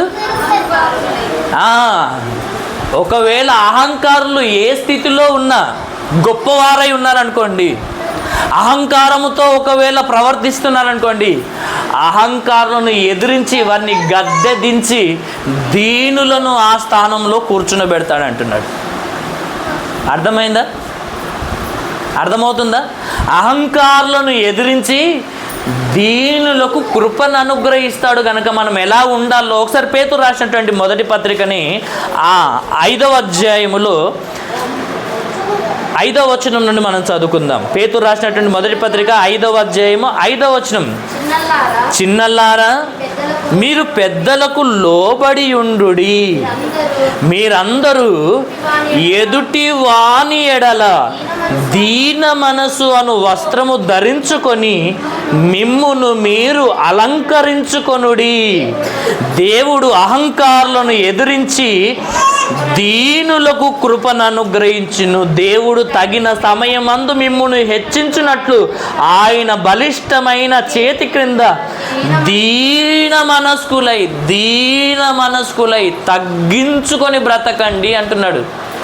ఎలా ఉండాలని దేవుడు చెప్తున్నాడు? మనము అహంకారులై ఉండకూడదని చెప్తున్నటువంటి దేవుడు ఎలా ఉండాలో మనకు చెప్తున్నాడు. ఎలా ఉండాలంటే మనము ఎదుటి వాని ఎడల, మీలో ప్రతి వాడు అంటున్నాడంటే మనం అందరము కూడా ఎదుటి వారి ఎడల దీనత్వం కలిగి ఎవ్వరు చెప్పినా వినాలండి. ఒక చిన్న పిల్లవాడు వచ్చి చెప్పినా కానీ చక్కగా వినాలి. నువ్వు పో పక్క జప్ అన్నటువంటి ఆలోచనే మనకు రావద్దంట. నువ్వు చిన్నపిల్ల కానీ నువ్వేం మాట్లాడక అన్న మాట కూడా, వాళ్ళు చెప్పిన మాట కూడా మనం జాగ్రత్తగా వినాలంట. అర్థమైందా? కాబట్టి ప్రతి ఒక్కరి ఎడల దీన మనసు అను వస్త్రము ధరించుకోవాలి అని అంటున్నాడు. ఈ వస్త్రము లేనివాడు ఎవరన్నా రాయబడింది తెలుసా? దిగంబరి అని అంట. అర్థమైందా? ఈ వస్త్రాలు లేనివాడు, ఈ వస్త్రం లేనివాడు ఎవరంట? దిగంబరి. దిగంబరులకు అవమానమా ఘనతన? ఆలోచించండి. కాబట్టి అవమానము రాకుండా ఉండాలంటే దేవుడు ఏమంటున్నాడు? అందరి ఎడల దీన మనస్సు అను వస్త్రము ధరించుకోవాలి అని దేవుడు మనకు చెప్తున్నాడు. ఈనాడు ఈ వస్త్రము మనకుందా? అంత్య దినాల్లో అందరి జీవితాల్లో ఎలా ఉంటుందని చెప్తున్నాడు దేవుడు. అందరి జీవితాలు అహంకారంతో నిండిపోతాయి. ఏం లేకపోయినా అహంకారం. అన్నీ ఉన్నవాడు అహంకారంతో ఉంటున్నాడు, ఏమి లేనివాడు కూడా. ఇది దేవునికి నచ్చడం లేదు. ఆయన దృష్టికి మనం ఎలా ఉండాలో తెలుసా? దీన మనస్సు కలిగి ఉండాలి. ఆయన దీనులకు కృప చూపిస్తాడంట, అహంకారులను ఎదిరిస్తాడంట. తగిన సమయంలో దేవుడు మనల్ని హెచ్చరిస్తాడంట. కాబట్టి ఆయన హెచ్చించాలంటే ఆ కాలం వరకు మనం ఏం చేయాలంటే, ఆ కాలం వరకు కాదు, ఎల్లప్పుడూ కూడా ఆయన బలిష్టమైన రెక్కల కింద మనము దీన మనస్కులై ఉండాలి అని దేవుడు మనతో మాట్లాడుతున్నాడు. ఈ దీన మనసును వస్త్రాన్ని మనము ధరించుకోవాలి. ఎందుకంటే అది యేసు ప్రభువులో ఉంది, మనలో కూడా ఆ మనసు మనకు ఉండాలి. ఆయన దీన మనసు అనేది నీలో చూస్తే ఆయన నీలోనికి వస్తాడంట, నీలో ఉంటాడంట, నిన్ను ఉజ్జీవింప చేస్తాడు అన్న మాట కూడా యెషయా గ్రంథం 57వ అధ్యాయములో 15వ వచనం నుండి మనకి ఈ మాటలు వ్రాయబడినాయి. ఆలోచించండి. కాబట్టి దీన మనసు అను వస్త్రాన్ని మనం ధరించుకోవాలి. ఆయన బలిష్టమైన రెక్కల కింద ఎల్లప్పుడూ దీన మనస్కులై ఉండాలి. కొంతమంది ఉంటారండి, తమ్మును తామే హెచ్చించుకుంటారు గర్వంతో. ఏం లేకపోయినా, ఏం రాకపోయినా మనమేదో గొప్పోళ్ళమని ప్రవర్తిస్తుంటారు. అలాంటి ప్రవర్తన, అలాంటి మాటలు మన బ్రతుకులో ఎంత మాత్రము ఉండకూడదు. కాబట్టి నెక్స్ట్ ఇంకొక మాట చదువుకుందాం. నెక్స్ట్ ఇంకేమని రాయబడింది? అలాంటి వారుగా మనం ఉండకూడదు అని దేవుడు మనతో మాట్లాడుతున్నాడు. నెక్స్ట్ ఇంకా అంత్య దినాలలో పరిస్థితులు ఎలా ఉంటాయో దేవుడు ఇంకేం మాట్లాడుతున్నాడు? దూషకులు, అహంకారులు, దూషకులు. దూషకులు అంటే ఎవరు? ఇప్పుడు నేను మిమ్మల్ని ఏమన్నా అన్నాను అనుకోండి, తిరిగి మీరు అంటారా అన్నారా? చెప్పండి. ఇప్పుడు నేనే ఒక మాట, ఏమనుకోకండి, నేనే జంగానను ఒక పెద్ద వ్యభిచారి అన్నాను అనుకోండి, అర్థమైందా? జస్ట్ అర్థం కానీ చెప్తున్నాను. ఒక పెద్ద దొంగ అన్నాను అనుకోండి, ఏమన్నా అంటాడా అనడా? బయటికి అనకపోయినా లోపలనైనా అనుకుంటాడా అని కూడా చెప్పాడు. అవును కదా? అయ్యో నేను వ్యభిచారిని కాబట్టి నన్ను వ్యభిచారి అన్నాడని మారు మనసు పొందేటోళ్ళు ఎవరు ఉండరు. ఇప్పుడు ఒక దొంగను దొంగ అన్నాం అనుకోండి, ఏమంటాడు? మీకు అర్థం కాని. ఒక పిచ్చోడిని పిచ్చోడా అన్నాం అనుకోండి, ఏమంటాడు? నేనా పిచ్చోడిని, నువ్వు పిచ్చోడిని, మీ నాన్న పిచ్చోడు, మీ మమ్మీ పిచ్చిది, మీ ఇంటి వాళ్ళు అందరు పిచ్చిది అంటారు. అవునా కదా? అట్లనే కొందరికి ఏదన్నా చెప్పాలనుకున్నావు అనుకో, ఫస్ట్ నువ్వు చక్కగా చూసుకో అంటుంటా. అవునా కదా? నువ్వు చక్కగా చూసుకొని నాకు చెప్పు, నీదే చక్కగా లేదు నాకు చెప్తుంటావు అంటారా అన్నారా? అంటే ఈనాడు ఏది మనుషులు చెప్పినా, ఏ మాట చెప్పినా కానీ మంచిగా స్వీకరించేటోళ్ళు లేరండి. అర్థమైంది? అర్థం కాలేదా? ఇప్పుడు ఒక వ్యక్తి నిన్ను దూషించాడు అనుకోండి, బైబిల్ మనకేం చెప్తుంది? దూషించమని చెప్తుందా? మనసులో దూషించుకోమని చెప్తుందా? దూషణకు ప్రతి దూషణ చేయకూడి అని దేవుడు మనకు నేర్పిస్తున్నాడు. బైబిల్ మనకు నేర్పించే గుణం అది. ఒక మనిషి నిన్ను దూషిస్తే తిరిగి నువ్వు దూషించకూడదు అని అంటున్నాడు. ఆమె అంత తిడుతున్నా నేను సపడా కూకున్నాను అనుకో, అవన్నీ నిజమనే కదా, ఇప్పుడు నేను ఒప్పుకున్నట్టే కదా. అందుకొరకైనా నేనేం చేస్తాను? ఇప్పుడు మాట కింది పడకుండా ఏం చేస్తామండి? నిజమా కాదా? మాట కింద పడనీయరు అంటారు చూడండి. అంటే అర్థం ఏంటి? ఎవరన్నా అన్నారు అనుకో, నేను సపడా కూకుంటే నేను నిజంగా తప్పు చేసినా ఒప్పుకుంటేనే కదా నేను సైలెంట్గా ఉంటా. అర్థమైందా? అర్థం కాలేదా?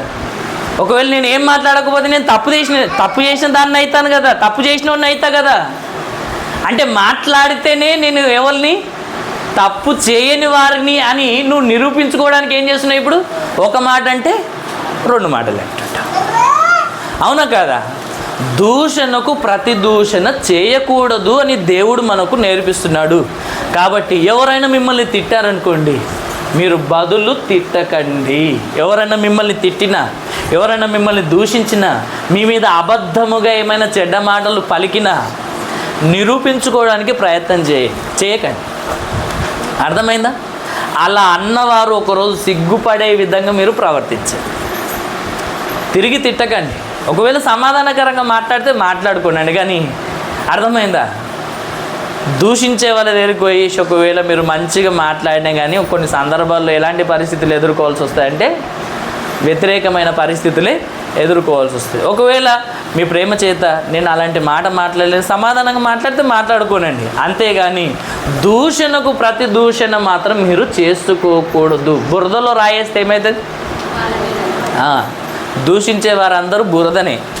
ఇప్పుడు పోయి నేను ఏం చేసిన అనేసి ఒకవేళ బురదలో రాసినాం అనుకో, అర్థమైందా? నీ మీదనే పడుతుంది. కాబట్టి దూషణకు ప్రతి దూషణ చేయకూడదు. అంచె దినాల్లో దూషకులే ఉన్నారు. బయటికి దూషించే వాళ్ళు కొంతమంది ఉన్నారు, లోపల దూషించుకునేవారే ఎక్కువ మంది ఉన్నారు. వీళ్ళు బయటికి కనిపించరండి. ఇలాంటి వారిని ఏమంటారు? వేషధారులు అంటుంటారు. కాబట్టి అలాంటి వారిగా మీరు ఉండకూడదని దేవుడు మనకు నేర్పిస్తున్నాడు. నెక్స్ట్ త్వరగా టైం అవుతుంది. ఓకే, తల్లిదండ్రులకు అవిధేయులుగా ఉంటారంట. ఈ అంత్యకాలంలో మనుషులు ఎలా ఉంటారని దేవుడు చెప్తున్నాడు. ఇంకా తల్లిదండ్రులకు అవిధేయులు అంటే లోపడేవారా, లోపడిన వారా?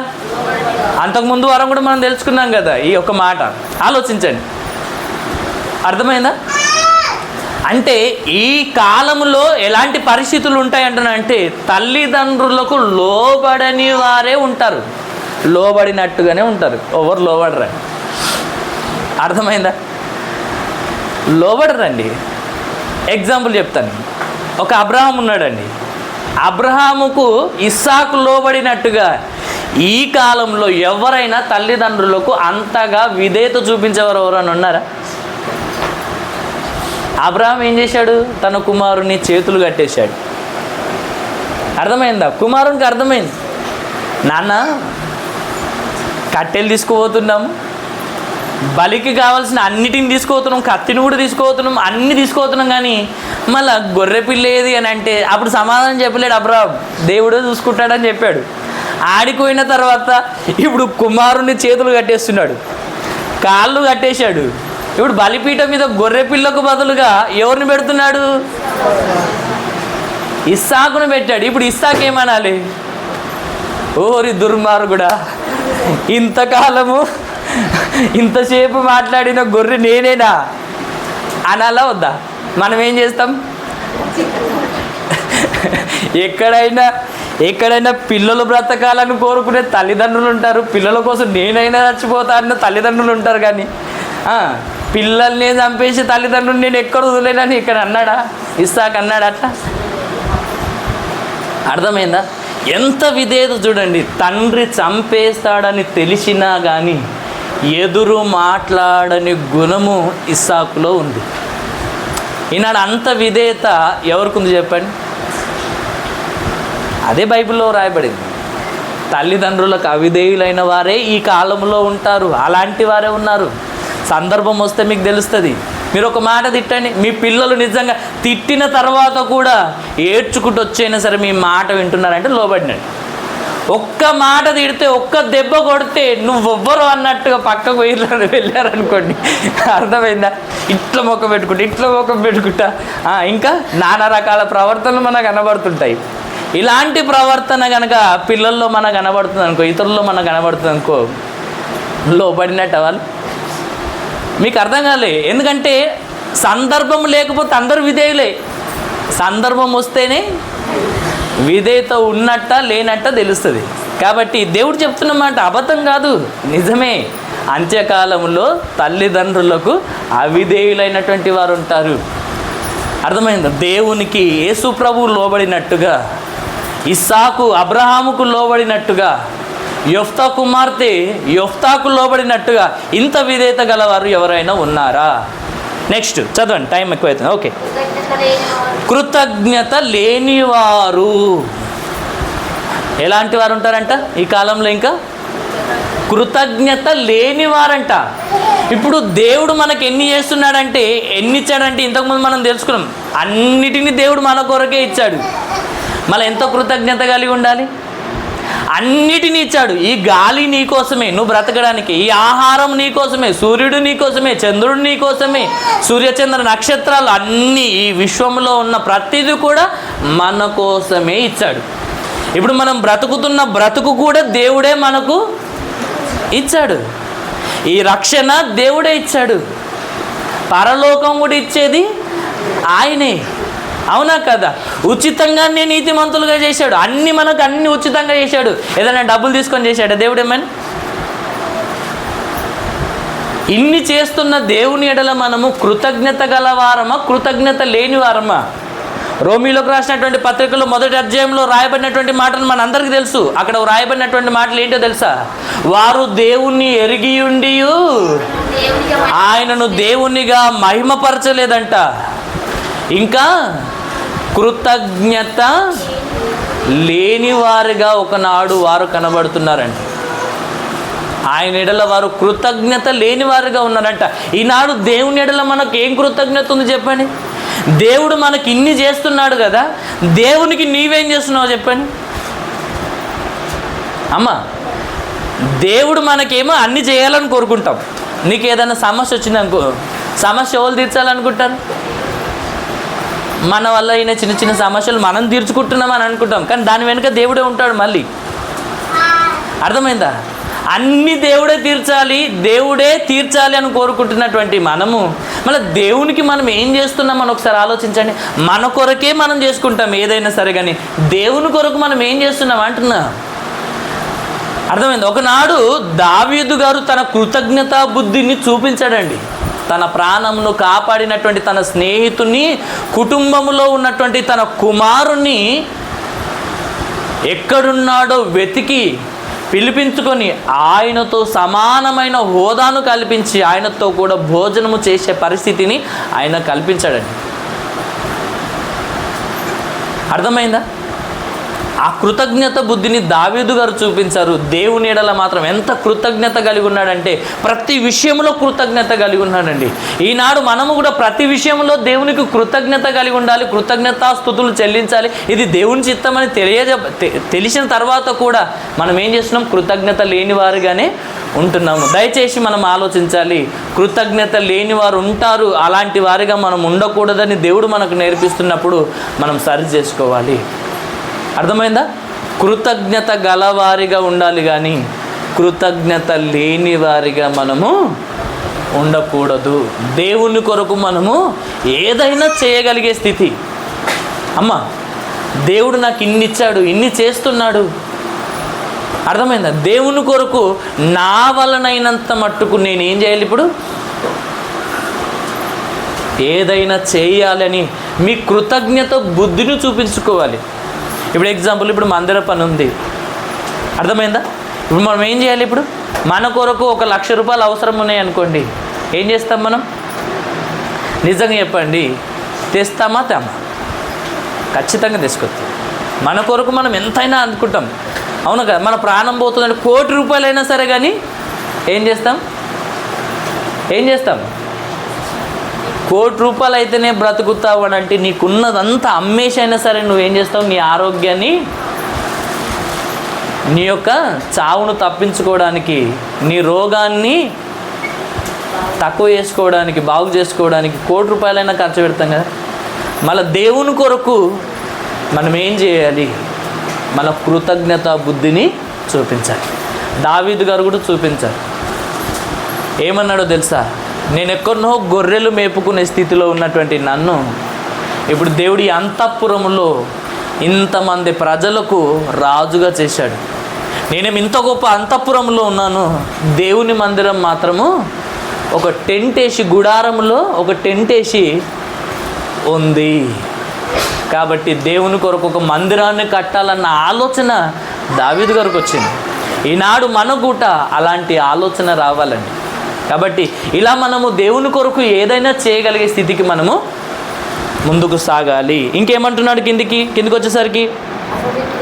ఓకే, ఒక్కొక్క మాట చెప్పేస్తాను, చాలా లేట్ అవుతుంది కనుక చెప్పండి. అపవిత్రులు అన్న మాట వ్రాయబడింది. ఎలా ఉంటారంట మనుషులందరూ? అపవిత్రులు. ఒకసారి ఇర్మియా గ్రంథము 23వ అధ్యాయము 11వ వచనం చదవండి. ఇర్మియా గ్రంథము 23వ అధ్యాయం 11వ వచనం, త్వరగా.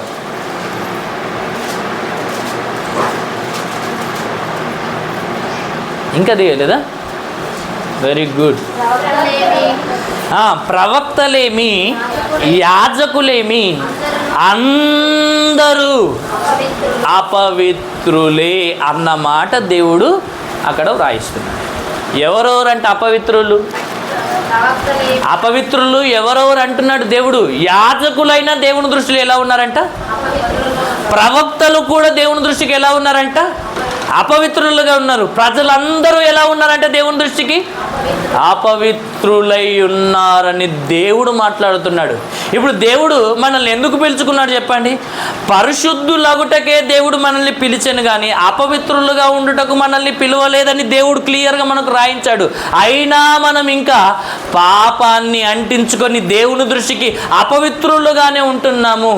అంత్యకాలంలో అందరూ కూడా పవిత్రులుగా కనబడుతున్నారు కానీ అందరూ నా దృష్టిలో ఎలా ఉన్నారంటే అపవిత్రులుగానే ఉన్నారని దేవుడు చెప్తున్నాడు. మనం సరి చేసుకోవాలి. నెక్స్ట్ ఇంకేమంటున్నాడు? అపవిత్రులు,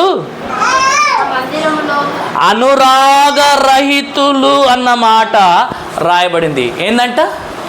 అనురాగరహితులు అన్నమాట. అంటే అనురాగము లేనివారు.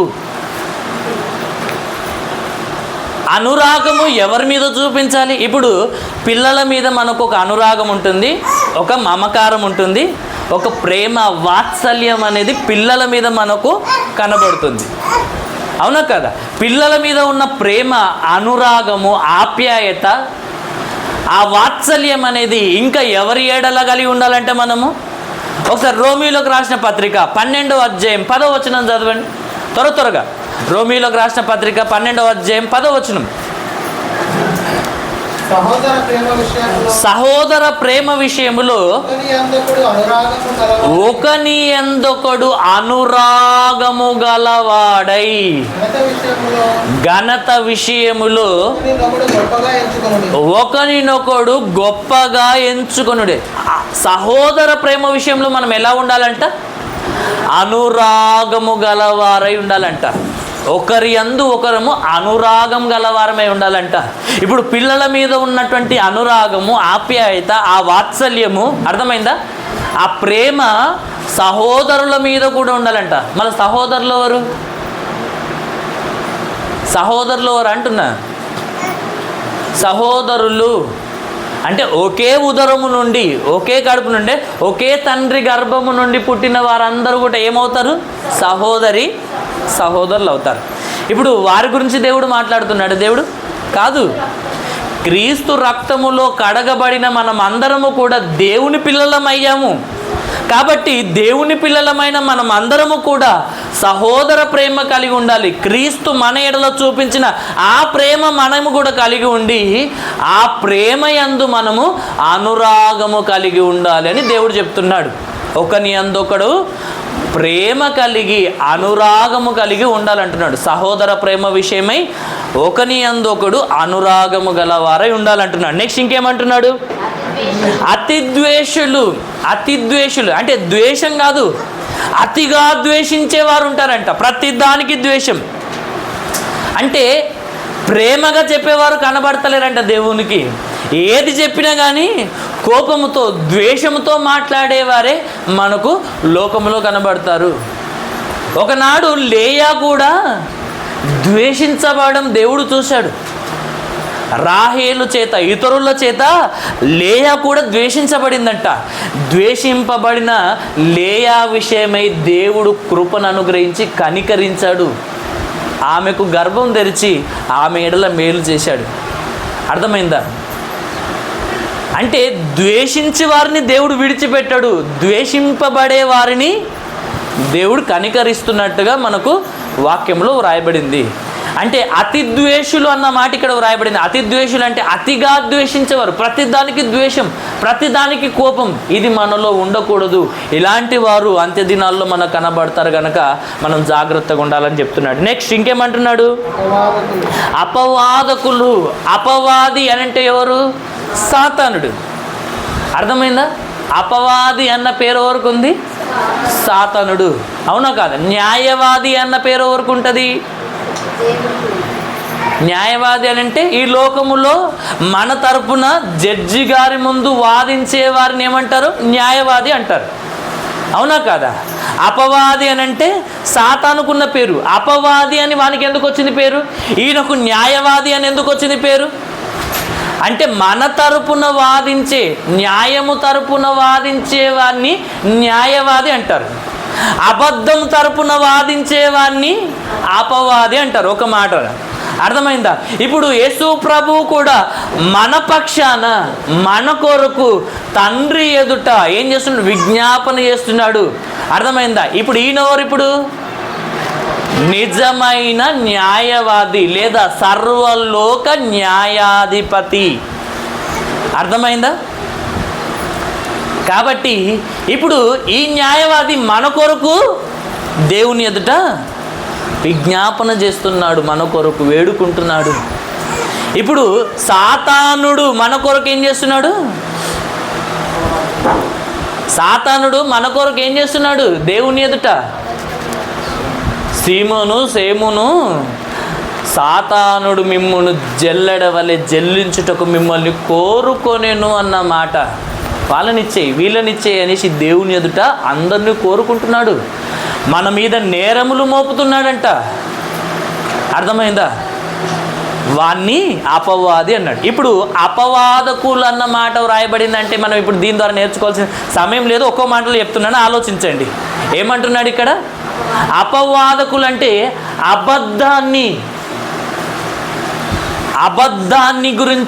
అబద్ధాన్ని గురించి వాదించేవాళ్ళు. అది నిజం కాకపోయినా ఇప్పుడు అది నిజమని నమ్మించేవారి గురించి, దాని గురించి వాదించేవారి గురించి దేవుడు మాట్లాడుతున్నాడు. అది అబద్ధమని తెలిసినా అర్థమైందా? మోసం చేయడానికి ఏం చేస్తుంటారు మనుషులు? నిజాన్ని అబద్ధం చేస్తారు, అబద్ధాన్ని నిజం చేస్తారు. అలాంటి వారి గురించి ఇక్కడ వ్రాయబడింది.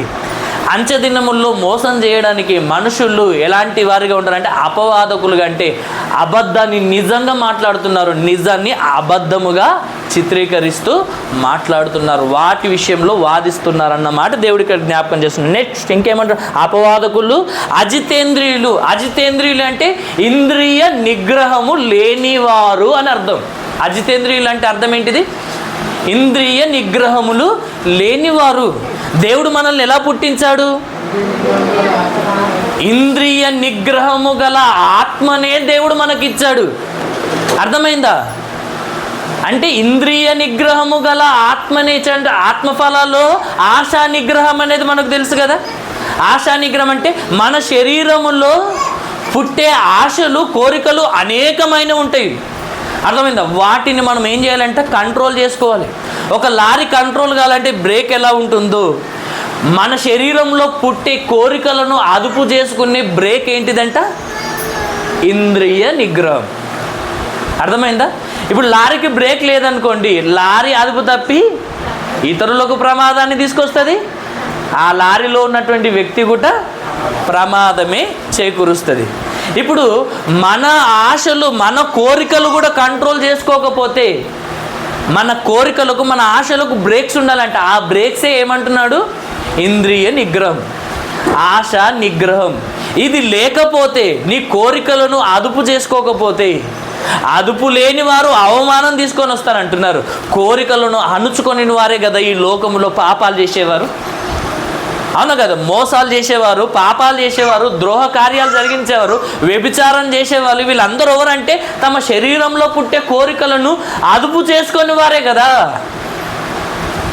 కాబట్టి అజితేంద్రియులుగా ఉంటారు ఈ అంత్యకాలములో. అంటే ఎవరు కూడా తమ ఆశలను కంట్రోల్ చేసుకునే వారిగా లేరంట.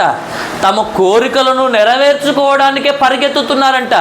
పరిగెత్తుతున్నాము, మా కోరికలను తీర్చుకుంటున్నామని పాపములో పడుటకు, నాశనములో పడుటకు, పాతాళములో పడుటకు ప్రతి ఒక్కరు కూడా నాశనం వైపు పరుగులు తీస్తున్నారంట.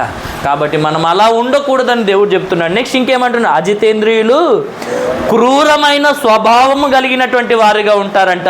ఇంకా సజ్జన ద్వేషులు అంటే మంచి వారిని ద్వేషించేవారు ఉంటారంట. చెడ్డవారిని ప్రేమించే లోకము, మంచి వారిని ద్వేషించే లోకము. ఒక వ్యభిచారం చేసేటువంటి వారైనా సరే ఇప్పుడు మంచిగా మాట్లాడితే వ్యభిచారం చేసేవాడైనా సరే మంచివాడు అంటారు, కానీ మంచివాడిని మంచివాడుగా చూసే లోకం కాదండి ఇది. అర్థమైందా? వ్యభిచారం చేసేవారిని మంచివారే అనుకుంటారు. నేను కూడా చూశాను ఇటువంటి సంగతులు, ఇలాంటి సందర్భాలు కూడా. అరే వీళ్ళు వ్యభిచారం అన్న విషయము, ఇలాంటి వారన్న విషయము వాళ్ళందరికీ తెలుసు, కానీ వాళ్ళతోనే మంచిగా అరే నువ్వు మంచిదాని అట్లా ఇట్లా అనేసి ఇలా మెచ్చుకుంటూ వాళ్ళతోనే రాసుకు పూసుకు తిరిగేటోళ్ళు చాలామంది ఉన్నారండి. అర్థమవుతుందా? కాబట్టి ఇక్కడ వ్రాయబడినటువంటి మాటను మనం జాగ్రత్తగా ఆలోచించాలి. సజ్జన ద్వేషులు. సజ్జన ద్వేషులు అంటే సజ్జన అంటే మంచివారు, ద్వేషులు అంటే సజ్జనులను, మంచివారిని ద్వేషించే కాలములో మనం ఉన్నాము అన్నమాట దేవుడు చెప్తున్నాడు. సజ్జన ద్వేషులుగా ఉంటారంటే నెక్స్ట్ ఇంకేమంటున్నాడు? ద్రోహులు. ద్రోహులు అంటే మోసం చేసేవారు. ఎవరు మోసం చేశారు చెప్పండి? నమ్మకపోతే మనం మోసపోం. అర్థమైందా? నమ్మకపోతే ఎవరు మనల్ని మోసం చేయరు, అవునా కదా?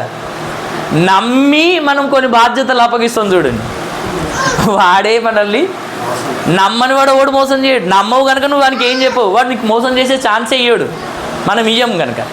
ఎవరు మోసం చేస్తారంటే మనం నమ్మిన వారే, అవునా కదా? ఎవరు మోసం చేస్తారంటే మనల్ని నమ్మిన వారే మోసం చేస్తారు. అలాంటి కాలంలో ఉన్నామంటున్నాడు దేవుడు.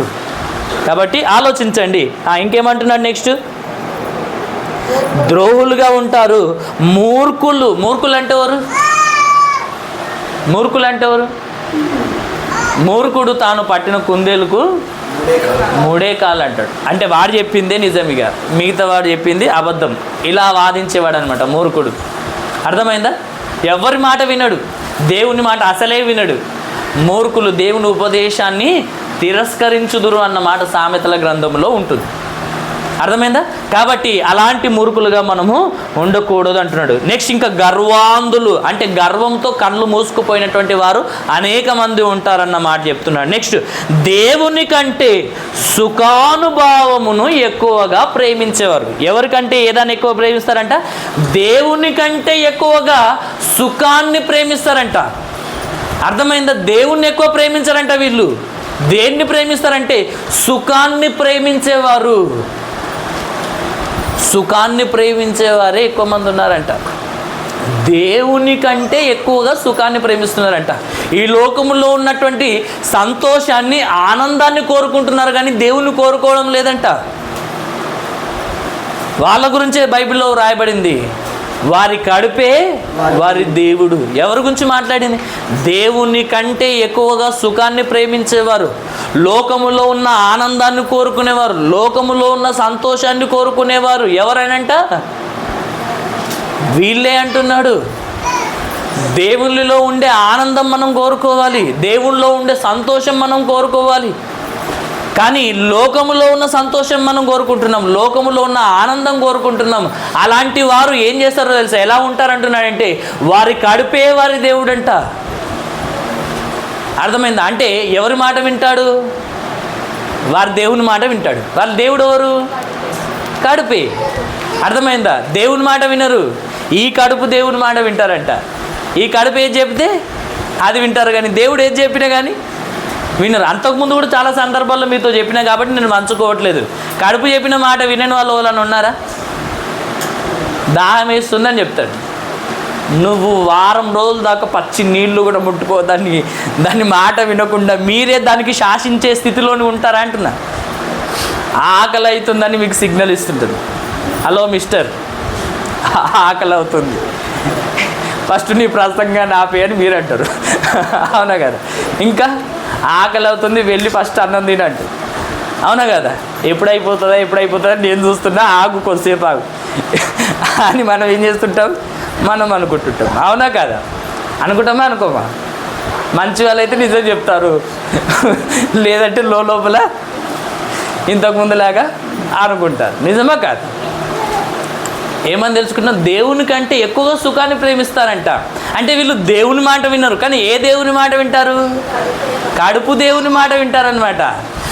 దేవుణ్ణి పూజించాం కానీ దీన్ని మాత్రం ప్రతిరోజు పూజిస్తాము, ప్రేమిస్తాము.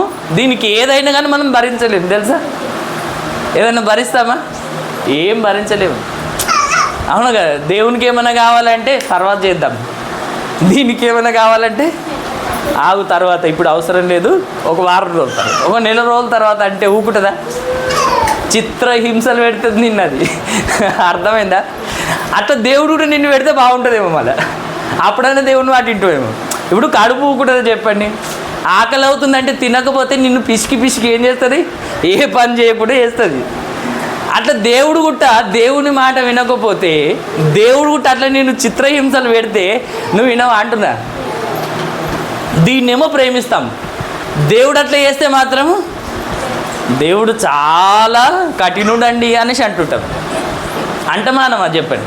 అలాంటి వారిగా మనం ఉండొద్దు. ఈ అంత్యకాలంలో ప్రజలందరూ కూడా కడుపు మాట వినేవాళ్ళే ఉన్నారు, కానీ దేవుని మాట వినేవారు లేరు. లోకంలో సుఖాన్ని ప్రేమిస్తున్నారు, దాన్నే వెతుకుతున్నారు, దాన్నే కావాలనుకుంటున్నారు, కానీ దేవునిలో ఉన్న ఆనందాన్ని ఎవరు కోరుకోవడం లేదు. అర్థమైందా? ఈ లోకంలో ఉన్న సుఖాన్ని, సంతోషాన్ని కోరుకునేవాడు ఒకరోజు నరకంలో ఉన్న దుఃఖాన్ని, బాధను, వేదనను అనుభవిస్తాడు.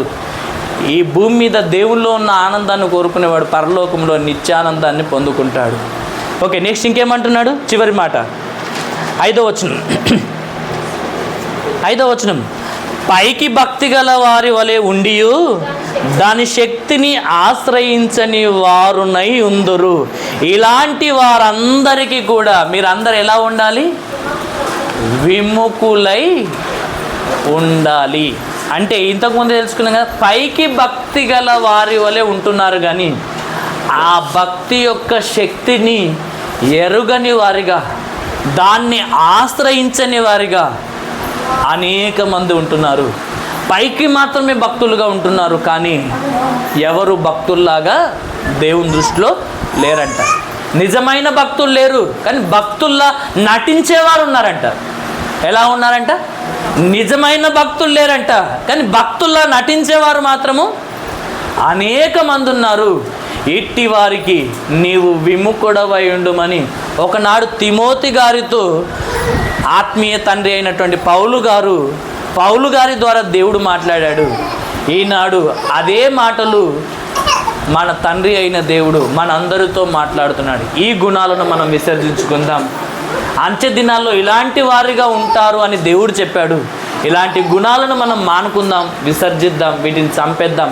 దేవునికి నచ్చిన గుణాల చేత మనల్ని మనము అలంకరించుకొని ఆయన రాకడ కొరకు విశ్వాసముతో, నిరీక్షణతో మనము ఎదురు చూద్దాం. మట్టి కృప దేవుడు మనకు అందరికి అనుగ్రహించాలని కోరుకుంటూ ముగిస్తున్నాను. ఇచ్చిన మాటలు దేవుడు దీవించును గాక. ఆమేన్.